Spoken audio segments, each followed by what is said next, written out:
তোমায় হৃদ মাঝারে রাখিব ছেড়ে দেব না, তোমায় হৃদ মাঝারে রাখিব ছেড়ে দেব না। ওরে ছেড়ে দিলে সোনার গৌর আর পাবো না, খেপা ছেড়ে দিলে সোনার গৌর আর পাবো না, না না ছেড়ে দেব না তোমায় হৃদ মা। এটাও আমার কাছে, এটাও আমার কাছে।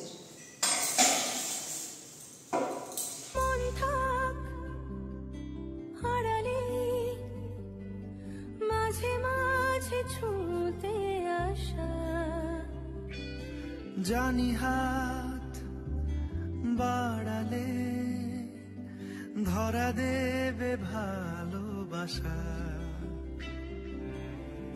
তুমি পথে চেনো, পাশে আছি জেনো, আমাকেও সঙ্গে নিলে।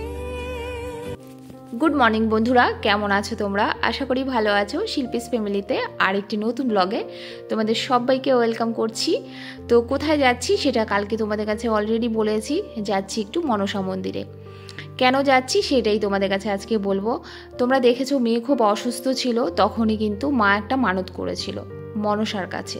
মনসা মন্দিরে ওইখানে একটা জাগ্রত মন্দির ছিল, ওই মন্দিরে মা কিন্তু মানত করেছিল যে মেয়ের শরীর ভালো হয়ে গেলে ওইখানে 1000 টাকার কিছু একটা ভোগ দেবে, এরকম টাইপের।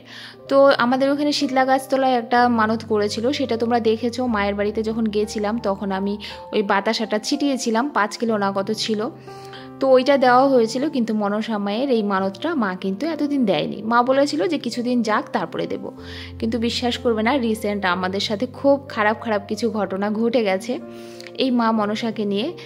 আমি সত্যিকারের, তোমরা জানো যে আমি ঠাকুর পূজা দেই ঠিকই, আমি কিন্তু অত নিয়ম টিয়ম বুঝি না। আমি যেটুকু মনের থেকে ফিল করি সেই হিসাবেই কিন্তু আমি ঠাকুর পুজো সবসময় দিই। তোমরা তো দেখেছো আমার ঠাকুরঘর এত বড়, বাট আমি কিন্তু কখনোই তোমাদের মতো অত সুন্দর করে ঠাকুর পুজো দিতে পারি না। তবে যেইটুকু করি মনের থেকে দেওয়ার চেষ্টা করি। তো যেই খারাপ বিষয়গুলো ঘটেছে মা বললো কাউকে ওগুলো বলিস না, ওগুলো বলা উচিত নয়, ঠাকুরের ব্যাপার তো। কখনো ভবিষ্যতে যদি পারিস, আগে তোর যেটা হয়েছে বা কেন হচ্ছে সেই বিষয়গুলো যদি সব ঠিকঠাক হয়ে যায় তখন তোর সমস্ত বন্ধুদের কাছে শেয়ার করিস। তো এই জন্য তোমাদের বললাম না যে কি কি ঘটেছে, তোমরা শুনলে অবাক হবে। আমি জানি না এরকম কারোর সাথে হয় কি না। তো তোমরা তো জানো যে ইউটিউবে মা মনসা নামে একটা চ্যানেল আছে, সেই চ্যানেলটা দেখেই আমাদের সাথে এই অলৌকিক কিছু ঘটনা ঘটে। তারপরে মাকে ফোন করার পরে মা নিজে গিয়ে ওই যেই মানতটা ছিল মনসা মন্দিরে সেটা মা দিয়ে আসে। কিন্তু তারপরে মা আমাকে বললো যে তোর মনের শান্তির জন্য তুই একটু ঠাকুর পুজো দিস, যার জন্যই আসা। বড় মেয়েকে সঙ্গে করে নিয়ে এসেছি। আর hello friends, good morning, welcome back to my channel Shilpi's ফ্যামিলিতে আরেকটি নতুন ব্লগে তোমাদের সবাইকে অনেক অনেক ওয়েলকাম জানাচ্ছি। তোমাদের অনেকেরই মনে হচ্ছে হয়তোবা পুজোটা কেন করলাম, সমস্তটাই তোমাদের কাছে বলবো। তাছাড়া তোমরা হয়তো ওই চ্যানেলটা দেখেছো, সমস্তটা তোমাদের কাছে খুলে বলবো। আপাতত অনেকটা লেট হয়ে গেছে, ওখান থেকে আসছি, এখন বসাবো রান্না। আর আজকে সম্পূর্ণ নিরামিষ রান্না করব, সম্পূর্ণ নিরামিষ খাবো। ও আরেকটা কথা তোমাদের বলি, বিশেষ করে বিউটি বলছিল, বুনু তো আগে জানতো, আগে ও তো প্রথম থেকেই আমার ভিডিও দেখে। তো আমি একটা দিন আগে নিরামিষ খেতাম, সেটা হচ্ছে বৃহস্পতিবার। যেহেতু বৃহস্পতিবারে আমার জন্ম, আমার মানে ছোট মেয়ের জন্ম, মানে আমার সৃজার জন্ম, তারপরে হচ্ছে আমার বাবার বাড়িতে সারা বছর যেহেতু ওরা ধান চাষ করে, চাষি মানুষ, তো ওরা বৃহস্পতিবারটাই মানে। অনেকে সোমবারে খায়, অনেকে শনিবারে খায়, অনেকে মঙ্গলবারে খায়, কেউ বাবা সন্তোষী মাতার জন্য শুক্রবারেও কিন্তু খায়। তো আমি ভাবছি এবার থেকে আবার বৃহস্পতিবার করে মানে নিরামিষ খাওয়াটা ধরবো। সপ্তাহে একটা দিন আমার বোধহয় নিরামিষ খাওয়াটা উচিত প্রত্যেকেরই, অন্তত রোজ রোজ মাছ একদিন নিরামিষ। তাছাড়া আমার নিরামিষ হয়, কিন্তু পার্টিকুলারলি কোনো বার হিসাবে হয় না। তো এবার ভাবছি বৃহস্পতিবারটা একদিন করে নিরামিষ খাবো, দেখি কবে থেকে ধরি। রিসেন্ট তোমরা তো দেখতেই পারবে, তোমাদের ভিডিওতে বলেই দেবো। আর এখন গেছিলাম মা মনসাকে দুধ দিতে। আর বলো না, আমার সাথেও খারাপ ঘটছে, আমার ছোট মেয়েটার সাথেও হয়েছে। আগের দিন রাত্রে আমার সাথে হয়েছে, পরের দিন রাত্রে ছোট মেয়ের সাথে হয়েছে। তাও ও বলেছিল কি, মা তুমি এই ভিডিওগুলো বেশি বেশি দেখছো তো, যার জন্য তোমাকে ওরকম দেখা দিচ্ছে। ও মা, মেয়ে বলতে না বলতে পরের দিন না মেয়েকেও দৌড়া করাচ্ছে। তো এই জন্যই গেছিলাম মা মনসাকে দিতে। দুধ দিতে, দুধ চিনি কলা দিতে গেছিলাম, মনসা মন্দিরেই গেছিলাম। তবে একটু দেরি হয়ে গেছে বলে ব্রাহ্মণ চলে গেছে, আমি মোটামুটি একটু পুজো করে এসেছি আর দক্ষিণাটা রেখে এসেছি, উনি এসে বিকেলে পুজোটা দিয়ে দেবে। আমার তো এতক্ষণ ধরে উপোস থাকা সম্ভব নয়, গেলে পারতাম বিকেলে আবার, তো আমি ভাবলাম যে আমি যখন সমস্তটা দিয়ে এসেছি এবার উনি পুজোটা দিয়ে দেবেন। তো চলো আর বেশি দেরি করবো না, এমনিতেই অনেকটা লেট হয়ে গেছে আজকে। এখন রান্না বাড়া করবো, দেখি কি করি, এখনো ভাবিনি। এক মনে হচ্ছে খিচুড়ি করি, ঘ্যাট করি, খেতে ইচ্ছা করছে, আবার মনে হচ্ছে না তার থেকে বরং নিরামিষ ভাত করে নিই, দেখি কি করি। আপাতত আমি একটু হালকা কিছু খাওয়া দাওয়া করবো, তারপর রান্নাটা বসাবো। চলো দেখি একটু সাবু দিয়ে একটু মিল্ক শেক তৈরি করতে পারে কিনা, ওইটা করলে ওইটাও আমরা সবাই খুব পছন্দ করি, ওইটাও করে খাওয়া যায়। চলো ঠিক আছে। তো এই যে দেখো, ভাবলাম মিল্কশেকটা করার আগে এখানে একটুখানি ডালটা ভেজে নিই, মানে মুগ ডালটা, সোনা মুগ, এটা দিয়েই করব খিচুড়িটা, আর তোমাদের কাছে অবশ্যই শেয়ার করব। এখন আপাতত কি বলো তো, একটুখানি বরং খেয়ে নিই। আর মিল্কশেকটা আমরা সবাই ভালোবাসি, মেয়েরা অলরেডি সকালে কিন্তু টিফিন করেছে, ওরা ম্যাগি খেয়েছে, তাছাড়া কিছু ফ্রুটসও দিয়েছিলাম ফাঁকের থেকে ওদেরকে, ওরা খেয়েছে। আমি শুধু না খাওয়া রয়েছি, আর গৌতম তো সকালে ডিউটি চলে গেছে, খাওয়ার প্রশ্ন আসে না, বুঝতেই পারছো অনেক সকালে গেছে, অনেকটা সকালে।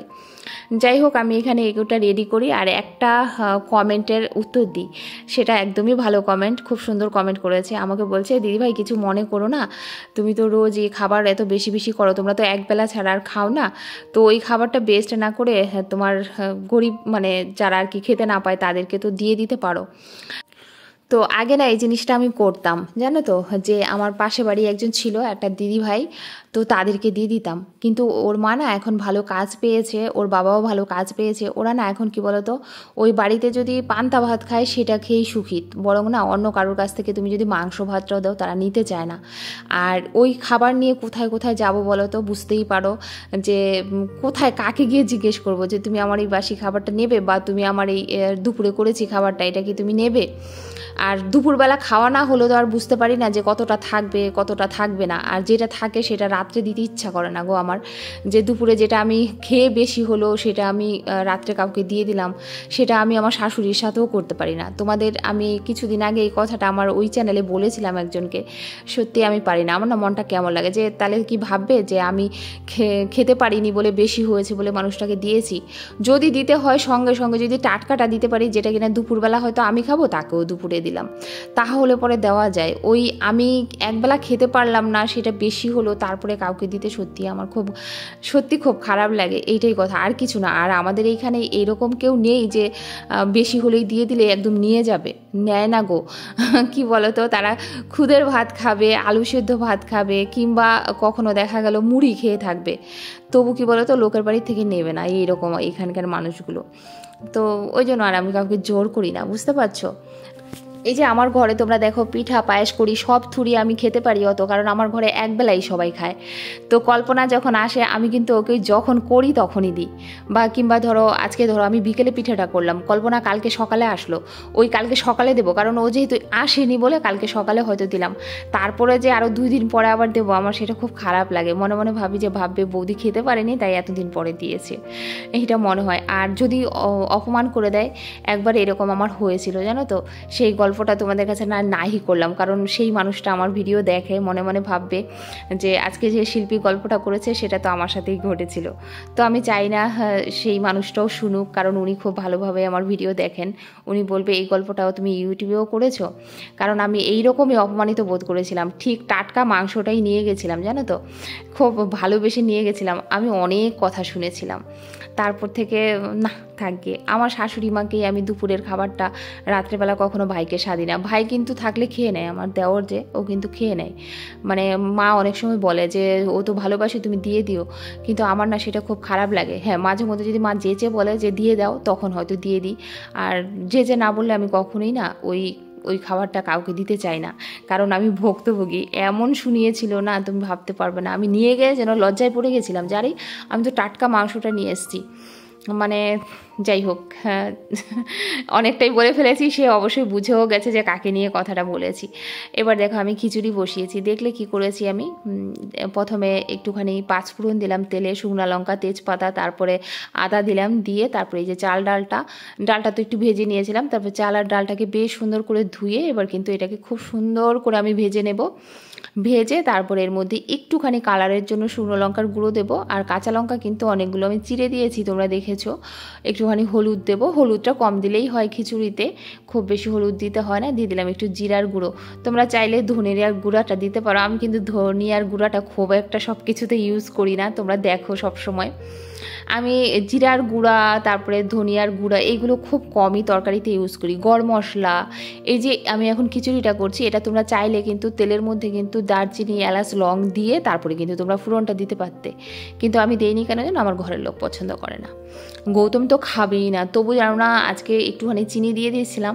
আমি তো ভেবেছিলাম অনেকটা মিষ্টি হয়ে যাবে হয়তো বা খিচুড়িটা, একটু মিষ্টি মিষ্টি খেতে ইচ্ছা করছিল, খিচুড়িটা একটু মিষ্টি মিষ্টি ঝাল ঝাল, ঘ্যাটটা একটু মিষ্টি মিষ্টি ঝাল ঝাল ওরকমই ইচ্ছা করছিল।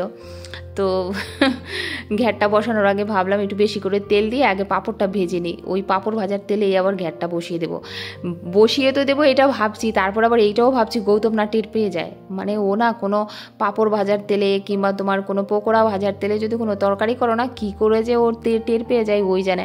আমার মনে হয় আগের জন্মে কী ছিল বলো তো, কী বলে ওদেরকে, যে গন্ধ শুকে শুকে চলে যায়, কিছু একটা ছিল, কি যেন বলে, আমার ঠিক এখন মাথায় আসছে না, নয়তো তোমাদের ঠিকই বলতাম। তো এইরকম আর কি, ভয়ও পাচ্ছিলাম যে এই তেলটার মধ্যে দিচ্ছি আর তেলটা একটু বেশিই রয়েছে, আর এই পোড়া তেলটা তুললে না ফেলানো যাবে, দূর, তার দিয়েই দিলাম। একটু পাঁচফোড়ন দিলাম, একটু আদা দিলাম, একটু শুকনো লঙ্কা দিলাম। এবার এখানে সবজি বেশি নেই গো ফ্রিজে, যা ছিল সব কেটে কুটে দিয়ে দিয়েছি। তো একটু নুন দিয়ে ঢাকা চাপা দিয়ে কিছুক্ষণ রেখে দেব। তারপরে এবার পরিমাণ মতো একটু হলুদ, একটু জিরার গুঁড়ো, তারপরে এর মধ্যে কিন্তু ঘি যাবে, যেহেতু একটুখানি দিয়ে খাবো, খিচুড়ি দিয়ে খাবো। কাঁচা লঙ্কা অনেকগুলো চিড়ে দিয়েছি, একটু মিষ্টি মিষ্টি, একটু ঝাল ঝাল, আবার একটা টমেটোও দিয়েছি, একটু টক টক। সত্যি কি বলবো, আজকে খিচুড়িটা এত ভালো লেগেছে আমাদের সবার কাছে। আমি ভেবেছিলাম গৌতম খেতে বসেই বলবে তুমি চিনি দিয়েছো কেন এত, ও মা আজকে দেখলাম একদম সোনা মুখ করে পুরো সুন্দর খেয়ে নিয়েছে। তার মানে ওই মানুষটা বুঝি না, জানো তো, 20 বছর বিয়েও হয়েছে, অথচ ওই মানুষটার মনটাই বুঝতে পারলাম না, কখন কোনটা ভালো লেগে যায়, কখন যে কোনটা খারাপ লেগে যায় বুঝতেই পারি না। যাই হোক, এই তরকারিটাতে একটু ডালের বড়ি ভেজে দিয়েছি, ভালো লাগে দেখবে খিচুড়ির তরকারিতে একটু যদি ঘ্যাটের মধ্যে ডালের বড়ি হয়, ভালো লাগে না বলো? আমার তো খুব ভালো লাগে, তোমাদের কেমন লাগে বলো একটু আমাকে, ঠিক আছে? যাই হোক, ঘ্যাটটাকে একটু ঘেটে ঘুটে করেছি, একটু ঝোলা ঝোলা টাইপের রেখেছি খিচুড়ি দিয়ে খাওয়ার জন্য। আর এইদিকে দেখো খিচুড়িটাও কিন্তু আমার ফুটে গেছে। এবার এর মধ্যে যাবে একটু ঘি আর যাবে একটু চিনি, এই তো।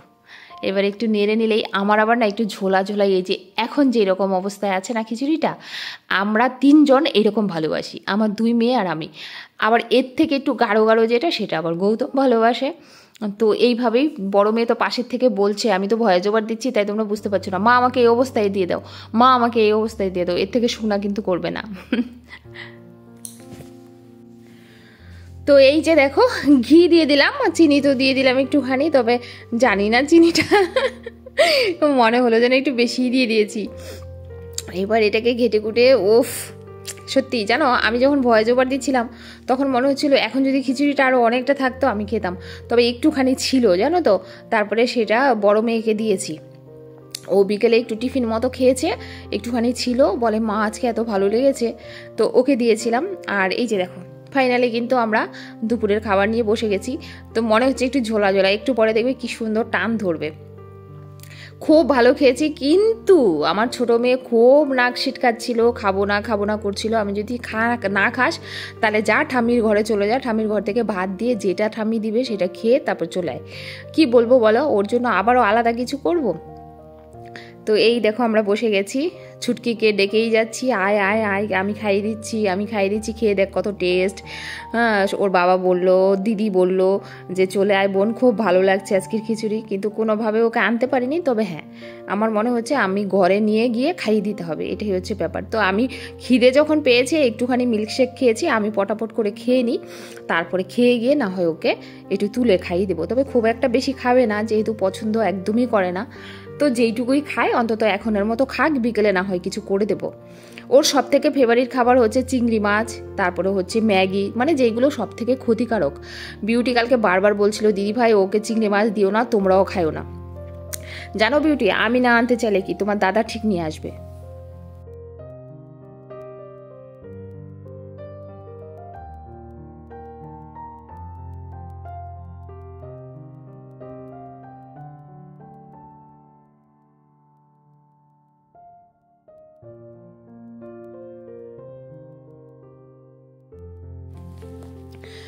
তো ওই আলোচনাই করছিলাম কি হয়েছে, কেমন হয়েছে, কতটা টেস্ট হয়েছে।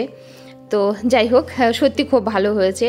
এই যে কদিন আগে পুজো করেছিলাম তখনও টেস্ট হয়েছিল, কিন্তু আজকেরটা একটু ঝোলা ঝোলা হয়েছে, তো আমি আবার একটু ঝোলাটা যেহেতু খেতে ভালোবাসি, আজকেরটা যেন আমার বেশি টেস্ট লেগেছে। মানে বোঝাতে পারবো না, এইভাবে তরকারি দিয়ে মেখে তারপরে একটুখানি খিচুড়িটা টেনে তার সাথে একটুখানি পাঁপড় নিয়ে, ওফ, আরেকটা বেগুনি হলে তো আরও জমে যেত। আমি আবার বেগুনিও প্রচুর খিচুড়ি দিয়ে ভালো লাগে। খিচুড়ি কিন্তু খুব একটা প্রিয় না, এটা ভেবো না যে খিচুড়ি খুব প্রিয়, কিন্তু আজকে ভালো লেগেছে। তো লাইটটা দেখে নিশ্চয়ই তোমরা বুঝতে পারছো, রাত্রেবেলা আজকে ওই যে দুপুরে ভিডিও করার পরে রাত্রেবেলা আর মানে সারা বিকেল আর ভিডিও করতে পারিনি। কারেন্ট গেছে জানো কখন? 8:30টার দিকে কারেন্ট গেছে, এখন বাজে হচ্ছে রাত 11:30। ফাঁকের থেকে আমরা খুদের ভাত করে আজকে খেয়েছি, কারণ অন্ধকার। এই দেখো ইমার্জেন্সি, এই যে সামনে দিয়ে দেখালাম, এই যে দুই মেয়ে এখানে জড়সড়ো হয়ে বসে রয়েছি। এখন বললাম যে এবার ওই ঘরে চলে যাও, ওর বাবা নাইট চলে গেছে, গৌতম নাইট গেছে। আমি বলছি তাহলে ওই ঘরে তোমরা চলে যাও, আমি এখানে শুয়ে পড়ি, ভিডিও এন্ড করবো কি করে। আর খেয়েছি কি কুচুর মুচুর করে, এই লাইটটা দিয়ে খেয়েছি খুদের ভাত, খুব ভালো খেয়েছি, কিন্তু আর তোমাদের কাছে শেয়ার করা হয়নি। এখন ভাবলাম 11টা বাজে, ওদেরকে ওই ঘরে পাঠিয়ে দিয়ে ভিডিওটা এন্ড করে দিই। তো চলো, আজকের ভিডিওটা এই পর্যন্ত এন্ড করে দিচ্ছি। আর ভিডিওটা কেমন লাগলো অবশ্যই জানিও, যদি ভিডিওতে একটু কিছু ভালো লাগে তাহলে অবশ্যই বলবো, লাইক করো, কমেন্ট করো, আর অবশ্যই শেয়ার করো। যারা পাশে আছো তাদের তো আর কিছু বলার নেই। Good night. বাহ, দুজনে একসাথে বলে দিল গুড নাইট। আমিও বলছি গুড নাইট, সবাই ভালো থাকবে।